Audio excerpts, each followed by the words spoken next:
Hello বন্ধুগণ, সবাই কেমন আছেন? আপনারা সবাই ভালো আছেন নি? তো আজকে আমি তেলাপিয়া মাছের কোপ্তা রান্দা দেখাবো। এখানে তেলাপিয়া মাছটা সিদ্ধ করে লইছি।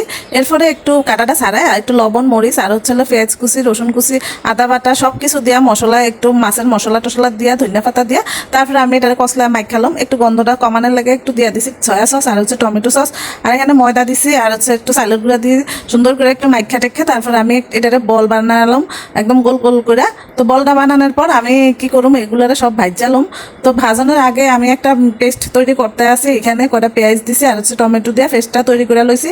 এখন দিয়া দিতে আসি এগুলারে সব ভাজা, তারপর উঠে লইছি বলগুলারে। এখন দিয়া দিছি হ্যাঁ পেস্টটা দিয়ে একটু দিছি লোকে পেঁয়াজ কুচি আর হচ্ছে লোকে একটু আদা বাটা রসুন বাটা দিয়ে তারপরে আমি আবার একটু ওই বলগুলারে ছাইড়া দিছি। এরপরে একটু টক দই দিয়ে এরপরে কোনো রকম করে একটু লাড়াচাড়া করে কিছুক্ষণ এরপরে উঠে লইছি।